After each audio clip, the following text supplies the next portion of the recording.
अस्सलाम वालेकुम वरहमतुल्लाहि वबरकातुहू। दोस्तों, आप देख रहे हो मेरा कश्मीर इमिग्रेशन न्यूज़ और मैं हूं आपका भाई प्रोफेसर मुजफ्फर मिर्ज़ा। आज की वीडियो में हम एक ऐसे मुल्क के बारे में डिस्कस करेंगे जिसका वीज़ा हासिल करना आजकल इंतहाई आसान है। कोई किसी एजेंट की ज़रूरत नहीं है, बस थोड़ा सा होमवर्क करना पड़ता है, थोड़ा सा टाइम निकालना पड़ता है और आपको आसानी से वीज़ा मिल जाता है। बहुत सारे लोग शायद एतराज़ करें कि हमें इस मुल्क के बारे में क्यों बताया जा रहा है, ये तो गरीब मुल्क है। लेकिन मैं ये गुजारिश करूँगा कि आपने हमेशा पहला कदम उठाना पड़ता है, फिर सीढ़ियाँ चढ़ते चढ़ते आप छत पर जाते हैं, यानी कि किसी भी काम की इब्तदा करनी पड़ती है। इस वक्त इस मुल्क के वीज़े की रेशो तकरीबन 90% और ख़ासकर पाकिस्तान के लोगों के लिए 90% लोगों का वीज़ा लग रहा है और ये पहला स्टेप है, पहला कदम है, पहला दरवाज़ा है यूरोप में दाखिल होने का। दोस्तों, लंबी बात क्या करूं, ये मुल्क है रोमानिया। इस वक्त रोमानिया के वर्क वीज़े, विज़िट वीज़े इस वक्त पाकिस्तान के लिए खुले हैं और बहुत सारे मौके ऐसे हैं कि अगर हम 7 से 8 लाख रुपया खर्च करके रोमानिया चले जाते हैं तो वहाँ से हम आसानी से शेंगन स्टेट्स में दाखिल हो सकते हैं और अपना मुस्तकबिल बना सकते हैं। दोस्तों, सबसे पहले तो मैं आपको बताऊं कि रोमानिया में वर्क वीज़ा हासिल करने का तरीक़ाकार क्या है। तो तरीक़ाकार इसके लिए सबसे पहले तो मैं आपको कुछ कंपनियों के नाम बता रहा हूं जिनमें आप वर्क वीज़ा हासिल कर सकते हैं। आप ऑनलाइन अप्लाई करके वहाँ पे अपने लिए वर्क परमिट हासिल कर सकते हैं। सबसे पहली कंपनी का नाम है BM रोमानिया। BM रोमानिया और ORACLE, मुझे पता नहीं है रोमानियन ज़बान में लिखा है ORACLE Romania. HP industries Romania. Accenture, ACCENTURE Accenture. Deloitte, क्योंकि रोमानियन ज़बान में अंग्रेज़ी और तरह से लिखी जाती है, सही बंदा ट्रांसलेट नहीं कर सकता है। बहरहाल Deloitte. SIEMENS Siemens Romania. Bosch Romania. Amazon Romania. Wipro Romania. ये हैं वो मशहूर कंपनीज जो इस वक्त अगर आप इनके साथ रब्ता करें, ऑनलाइन करें रब्ता, तो आप वेबसाइट पे जाके ये जो नाम मैंने बताया इनको खोल के यहाँ पे आप अप्लाई कर सकते हैं अपनी CV कवर लेटर के थ्रू। फिर बहुत सारी रिक्रूटमेंट एजेंसीज़ हैं रोमानिया में जिनको इस वक्त लाइसेंस है कि वो लेबर फोर्स को हायर करें। उनमें सबसे पहले आती है एडिको, ADECCO, एडिको रोमानिया। दूसरे नंबर पे जो मशहूर रिक्रूटमेंट एजेंसी है उसका नाम है मैन पावर। फिर ल्यूगेरा एंड मकलर, LUGERA, ल्यूगेरा एंड MAKLER मकलर। फिर आती है जनाब RANSTAUD रोस्टंड। फिर जनाब आता है GL ग्रुप। ये हैं वो एजेंसीज जो आपको जॉब आसानी से दे सकती हैं। अगर आप इनकी वेबसाइट पे जाके अपना CV और कवर लेटर आप अपलोड करें तो आपको ये जॉब दे सकती हैं। इसके अलावा डायरेक्ट कॉन्ट्रैक्ट भी आप कर सकते हैं इनके साथ। मैं आपको इनके तमाम, जब आप वेबसाइट पे जाएंगे तो फ़ोन नंबर और ईमेल आपके पास मौजूद हैं। फिर एक तरीक़ाकार है जॉब फेयर इन रोमानिया। जो जॉब फेयर्स होते हैं रोमानिया में, उससे भी आप अपनी जॉब हासिल कर सकते हैं। प्रोसेस क्या है जनाब, सबसे पहले तो आपके लिए जॉब ऑफर लेटर होना चाहिए। पहला तो आपके पहली रिक्वायरमेंट है वो आपके पास जॉब ऑफर लेटर होना चाहिए किसी भी रोमानियन कंपनी का। Work permit by the employer, यानी जिसको हम वर्क परमिट कहते हैं, जब हासिल होगा तो आपको हर साल करेगा, यही कागज़ सबसे ज़्यादा ज़रूरी होता है। अब डॉक्यूमेंट्स क्या क्या चाहिए होते हैं जब आपके पास आपने रब्ता किया, जो मैंने कंपनीज आपको बताई हैं, रिक्रूटमेंट एजेंसीज आपको बताई हैं, इनके साथ आप रब्ता करते हैं, अल्लाह करे आपका वर्क परमिट हो जाता है, आपकी जॉब अप्रूव हो जाती है, तो उसके बाद आपको किस किस कागज़ की ज़रूरत है, कौन कौन से डॉक्यूमेंट्स की ज़रूरत होती है। सबसे पहले तो ज़रूरी चीज़ है कि आप वीज़ा अप्लीकेशन फॉर्म जो है उसको कंप्लीट करें। पासपोर्ट वैलिड होना चाहिए आपके पास 6 महीने का। रीसेंट पासपोर्ट साइज़ फ़ोटो होने चाहिए आपके पास 3। कॉपी ऑफ वर्क परमिट जो आपको मिला है या मिलेगा इंशाअल्लाह ताला। प्रूफ ऑफ अकोमोडेशन, कि आपने वहाँ पे जाकर रहना कहाँ है। Proof of your sufficient funds कि आपके पास इतने पैसे हैं कि आप महीना 2 महीने वहाँ पे गुजार सकते हैं। फिर जनाब आता है ट्रैवलिंग में इंश्योरेंस, क्योंकि जो मिनिमम होता है कम अज़ कम $30,000 का कराना पड़ता है। ये $30,000 नहीं आपको देना पड़ता, ये एक ट्रैवलिंग इंश्योरेंस की पॉलिसी लेनी पड़ती है जो तकरीबन 2-3 हज़ार से शुरू होती है। और आपको ये ट्रैवलिंग इंश्योरेंस डॉक्यूमेंट ज़रूरी होता है।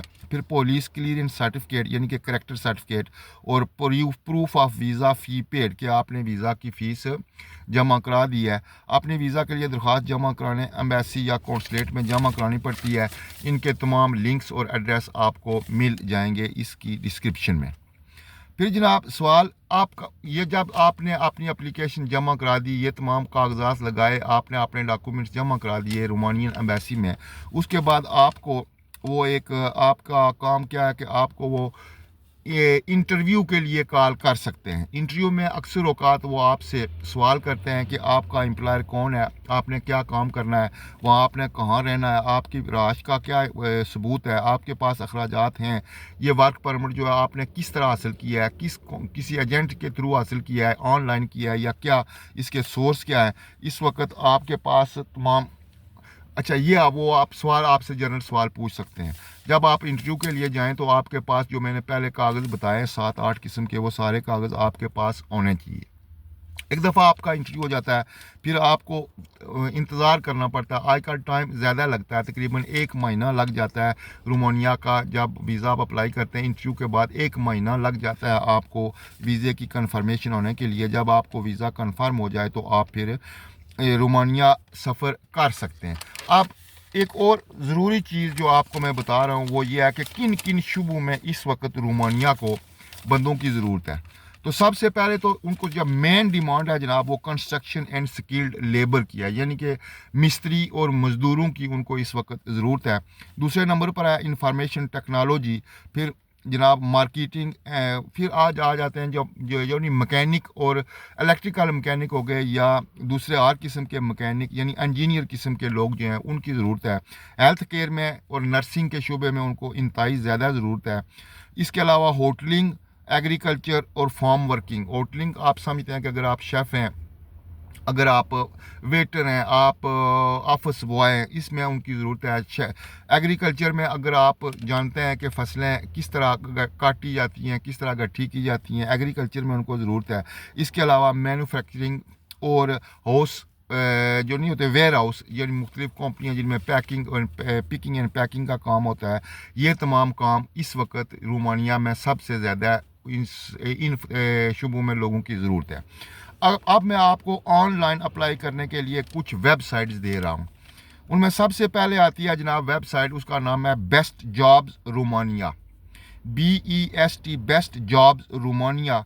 ये एक वेबसाइट है, इस पर आप अपने लिए जॉब ढूंढ सकते हैं। फिर जनाब है ई जॉब रोमानिया, ई स्पेस नहीं देनी, ई छोटा ई लिख के JOBS जॉब रोमानिया, ये भी वेबसाइट है। इसके अलावा LINK लिंक्ड LN अगर ठा लिखना है, लिंक्ड LN रोमानिया, फिर क्लास डोर रोमानिया, फिर हीपो रोमानिया, फिर माई जॉब रोमानिया। ये है वो वेबसाइट। में दोबारा आपको फिर बता देता हूँ। Best jobs Romania number 1, number 2 है ई जॉब्स रोमानिया, नंबर 3 है लिंक्ड LN रोमानिया, फिर है क्लास डोर रोमानिया, फिर हीपो रोमानिया, फिर माई जॉब रोमानिया। ये है आपका तरीक़ाकार कि आप अपने लिए किन किन सोर्सेज को इस्तेमाल। मैंने आपको कंपनीज़ भी बता दी हैं, रिक्रूटमेंट एजेंसीज़ भी बता दी हैं, वेबसाइट्स भी बता दी हैं।